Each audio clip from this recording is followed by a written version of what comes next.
Hi, everybody, and welcome to the Winner's Circle. I am Margot Black, and here today with me is a wonderful actor, writer, producer, all around. I call him the Hollywood Energizer Bunny. He is such an inspiration to me, Jason Stuart. Now, Jason, welcome to the show. Thanks so much for having me on. I'm so glad. So here at the Winner's Circle, we really talk about winning strategies in publicity, marketing, visibility. And you are somebody who is such an inspiration. You have over 157 entries on your IMDb record, which is pretty amazing. Jason, do you have like a work philosophy as to like how you get it all done? Because you are a very self-motivated person.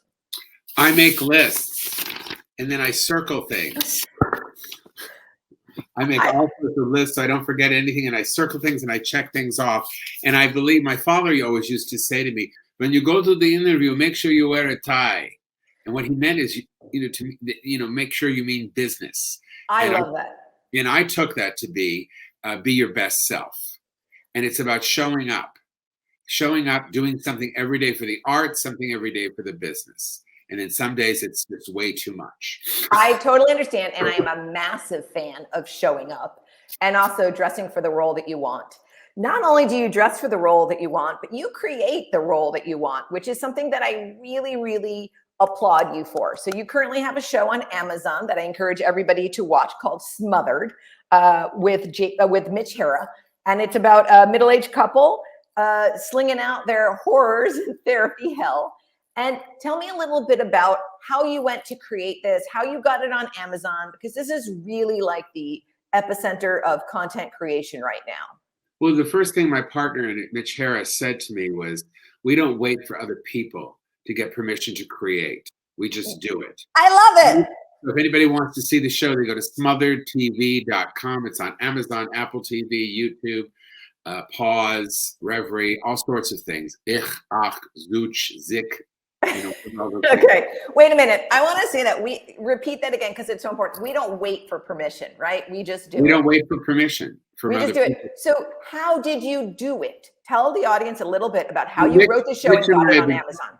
Mitch and I have been talking for years about doing something together. We had this weird camaraderie between us and arguing. So we were going to do a YouTube series, and then we changed our mind and we started to write, and then it started to become a reality, and we just started to show up. We asked our friends who loved us and who we loved to come work with us and come play. And we wrote a 7 5-minute episodes to put on hopefully Amazon or Netflix or whatever we did. We got it on Amazon, which also brought us to bringing it to the gay network Reverie, and then to Pause in Europe, and then Reverie put it on Apple TV and several other places. And we decided to just create our own characters. He had a character that he had been working on for a long, long time. So I created a character that was that would complement his. And we created this relationship about these two, older men who have been in a relationship for over 30 years, who hate each other but can't be afraid. It's so sad and poignant and funny and painful and captivating and hilarious and horrible all at the same time. They don't have enough money to get divorced. And I got nominated for Best Actor for the Indie Series Award. I know, congratulations. Our series got nominated for Best Low Budget Series. We also got 3 nominations for the Queerty Awards, Best Series, and Best. Both of us got Best Actor for that. That's amazing. Seriously, you are such an incredible inspiration. Talk to us about how you got on Amazon and how you even did all this. You have a Kickstarter going right now for it. No, it's a GoFundMe. So if you go to smotheredtv.com, you can click on our GoFundMe right on that page. It was really hard, honestly. It was very hard. It was like learning to speak a different language because computer language is different. So what I did is I asked for help, and I called as many people that I could find and said, help me do this. You submit it to their company, I guess, and they decide whether they want it, yay or nay. And then when you do, you can make a percentage off of it. And that's how it goes. And then we submitted it to Reverie, and I had my other series, Mentor, was on there, and my I guess my podcast was on, and so was my film that I directed, and all sorts of things. So I have a relationship with them. It's about being around a long time and having people that love your work and want to work with you and keep those relationships going all the time, which I have. I have to highlight something because you just said it. You asked for help. Always. Right? So, okay. And so getting it on I've asked you Amazon, for which help. is, I've asked you for help. You've asked I me for know, help. and I've asked you for help. You Yeah. were, I just wrote something, and you're the first person in Hollywood I turned to, the first person after being away for a bit to say, how do I do this? And I just really think you are a man of amazing personal muscle. And I actually have a mantra in life, which is, if it's going to be, it's up to me.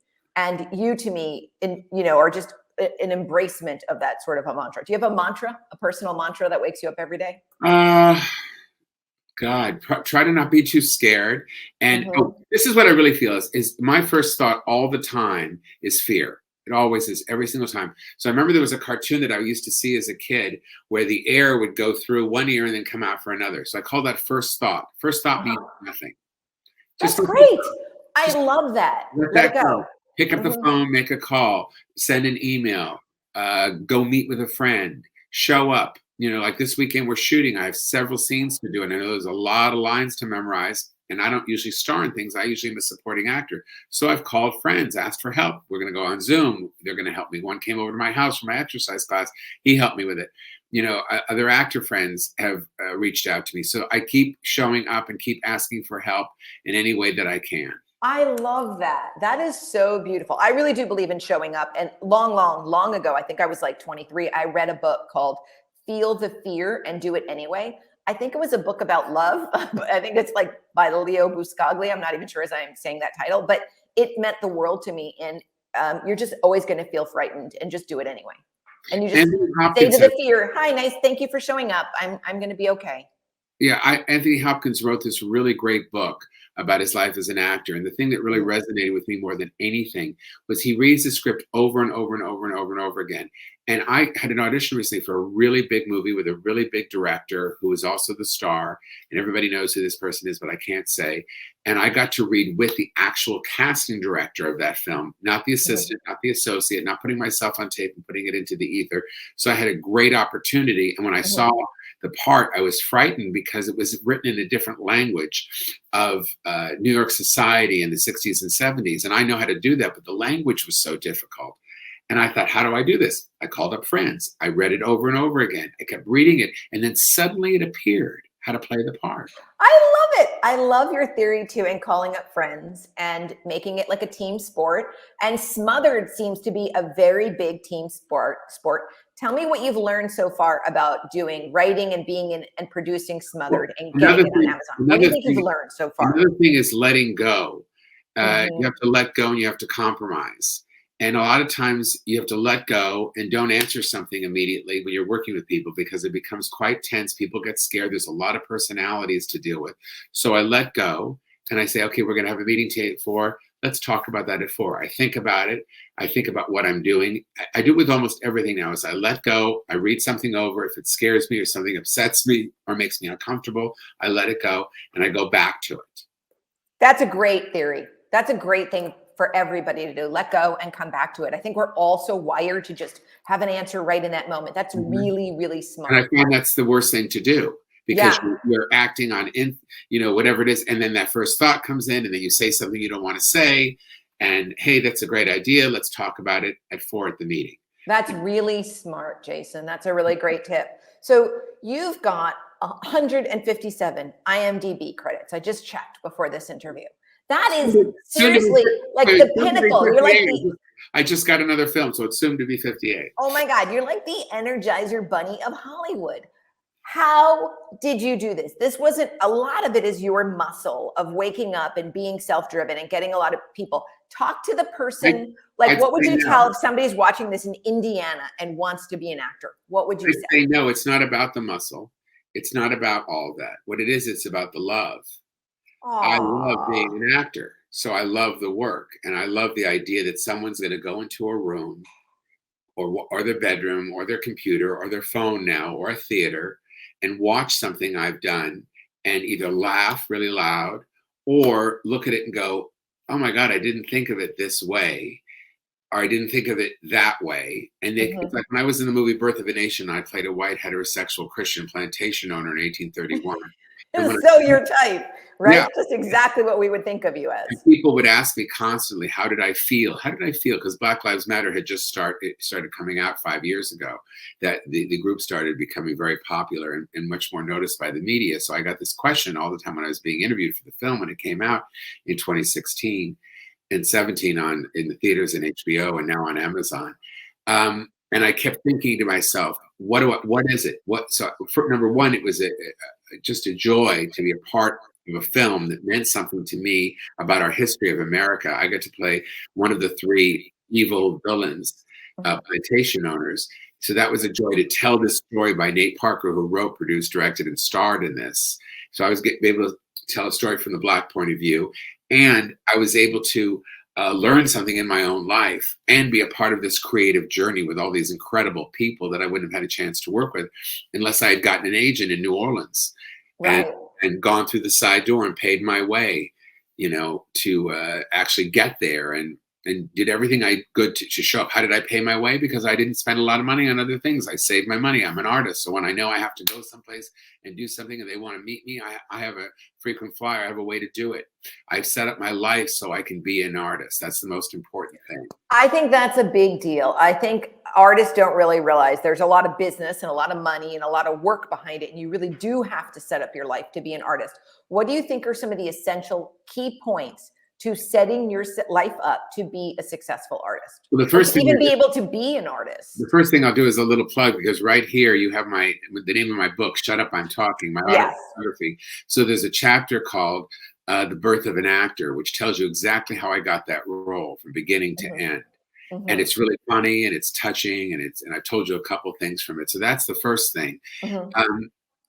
Ask me the question again. What do you think is a key essential point or a couple of key points to setting your life up so that you can be creative, so you can be an actor? Because it took me a long time to figure out, like, wow, you got to juggle the creative with the money making. You got to juggle like the time I need to do this work that, consistently pays money with that work to bring me ahead that I want to do. So how do you juggle it? How do you figure it out? You have to somewhat live in real life. Right. My stand-up comedy special that came out around 15 years ago was called Making It to the Middle. And so you have to, and that's where I am. I'm in the middle. I didn't become the biggest star. I'm not Bradley Cooper, but I'm not, some schmo on the street. I'm just basically in the middle, and that's something that I became okay and comfortable with. But at the same time, I didn't say, okay, there isn't place for me to go up. I just had to audition. You don't know, that could change my entire career, but I have to be happy where I am and in the moment of where I am. That's really, really important. I set up my life totally. I live in a place, I always live below my means. That's so important for an artist. Yes. You have to have a really good car that works all the time. You have to be able to connect to the computer. So all these things are important to create. So stand-up, eventually became my day job, even though it's a night job, it became my day job. And during COVID, I was able to do shows online. Now I'm able to do shows to make money occasionally. I was able to have a comedy album that just came out called I'm the Daddy and I Have Candy. So I have money coming in from that. I host things sometimes, so I have money from that. So there's other things I can do when I'm not able to act. And I don't get, if there's time, like we had 2 years when almost hardly anything came by and I only had one guest on Goliath. That was it. And I want you to set up a profile. I'm going to help you. I think you need to set up a consultant, how to come to Hollywood thing, because I think you'd be a great coach. I think you have all that information in to add to your income streams. I want to talk about the awards that you've gotten for Smothered, because applying to awards is a big and fantastic promotional strategy. It's worked a lot for me and I never did it. Somebody else kind of pushed me into it. Were you consciously going into looking for awards for Smothered? Did other people apply? You talk about that process a little bit. Well, we have a series. It's a series. It's not a short or a film. And Film Freeway is more set up for those two things, for shorts or for actual films. So there isn't a lot of places to do that. So we were basically we had our show was up for an Emmy, and then we got accepted to be on the list to be nominated, which I didn't even know you had to become on the list. So we were both on the list. I'm so proud of you. That's so exciting. Oh, thanks, for Best Actor and Best Series. And then Queerty just came to us because we did an interview with a guy that wrote for that. And then the Indie Series Awards I had known about, and we applied. We also got an award in Amsterdam for a film festival there, this big 5-pronged film festival that we hosted an event for. Which I really want to, I'm so sorry to interrupt, but I mean, I want everybody to understand, from work you started, from work you gave to yourself, from work you produced, and work you created. Bravo. Awards have never been a goal. You know, Right. it's great, and I would love to do that. I love awards as much as the next guy, but it's never been a goal. The goal is always to be, for me, is to do really good work, so somebody wants to hire me because of my work, and to get on the list. So I understand, but I do want to say awards are a great third-party endorsement. Well, You yeah, know, they're- it's somebody else saying, "Hey, this is really great." And as a marketing strategy, awards have a lot of benefit. well, they call it the award season for that reason, because it is a season, and it is really important, and it creates a whole life for somebody who might not have had that life. Right. Well, you deserve an award for me. Yeah, I give you an award for most energetic and really inspiring. Um, so if you could nominate yourself for an award, Jason, even a funny one or one that doesn't exist, what award would you nominate yourself for? Best supporting actor in a one-scene role. That's Where, fantastic. I've been able to do a beginning, middle, and end in a scene. I had to learn, because when I first started getting a lot of parts that were one scenes, I always got these really interesting scenes. And I was at a party once, and a guy comes over to me and he says, "Oh, I know you're that guy. You come in, you say something funny, and then you leave. God, you're terrific." And I thought, well, that was great. But when I had, in the last 10 years or 15 years, I've had bigger parts and things. So I had to learn, I don't have to load up each scene with every single thing that I've got. That's interesting. You don't have to load it all up. I feel that way often on people's resumes and websites. Like, it's so overloaded that editing and knowing what to put in is also a big part of presentation. Well, yes, And when you do a website, I can give advice about that. The website should be just your picture, your name, and then there should be contacts of things that they're interested. So if they're interested in contacting you, there's a contact. If they're interested in looking at your press, there's the press. It should be their choice what they want to go to, and it should be simple and easy. And I will say, as a publicist, you also should be easy to catch. Like, if somebody wants to catch your whatever part of you they want to work with, it should be easy to find. Talk a little bit about aging in Hollywood, which is now, very popular topic. I'm not aging. Well, I think there's more opportunity. And when I look at Smothered, I think, oh, this is sensational. This is a part of life you don't usually see. And it's funny and it's gorgeous, but not the part you usually see. It's not, aging is, certainly the world is not America is not set up for people that are aging. So what you have to do, and you look at us, when you're over 50, and all of a sudden the opportunities become less. So what you have to do, I think, is reinvent yourself and create more. So I was known basically as a comedy person when I was very young, and then I was known as an openly gay person. And those two things I did till the max at the time. And then around 15 years ago, I started going back to acting class. I started developing more characters and became the prolific character actor that I wanted to be.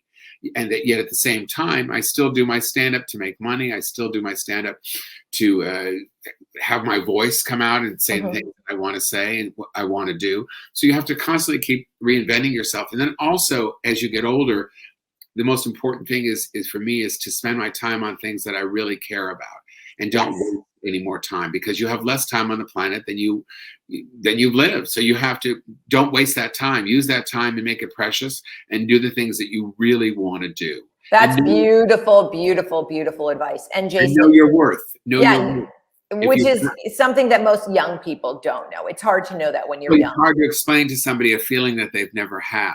Right. You and I as actors, we can play younger people because we've been younger. But it's hard, but the other way around, it's hard to play somebody older if you've never actually been older.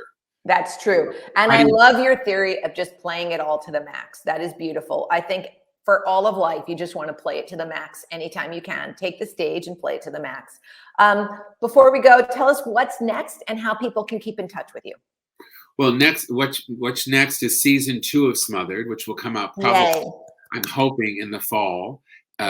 Season 2 with co-starring, co-written, produced by my partner in it, Mitch Hara, not boyfriend partner, business partner. I have 2 movies. I'm doing a movie, God, now. What's the name of it? It's called, it stars Patrick Kilpatrick, and it's an action film. And I've just gotten that. And it's the name of it is here. I don't know what the name of it is. Oh, wait, it's I'll right. put it in the notes when we find it. Okay. Do you have it? Okay. Yeah, Derafi, it's called. It's an action film. And I play one part of this sort of mafioso couple, not straight couple, you know, the sort of bad guys that are sort of inept, called Abbott and Costello. And then I'm in a film called Garlic Parmesan, which I play a dad improviser who runs a groundlings type company. And that's a sort of Napoleon Dynamite kind of film. I'm in that. And then I have stand-up gigs coming up in the next couple months around the country. You can go to jasonstewart.com on the appearance page and see that. I urge you all to go watch the feature film, The Birth of a Nation. It's something I'm most proud of on Amazon, and to watch our series, Smothered. I hope everybody watches everything. And Jason, I couldn't even do your introduction any justice because it was just so big. So everybody go to jasonstewart.com, have a look, tune into Smothered. I love what you shared with us.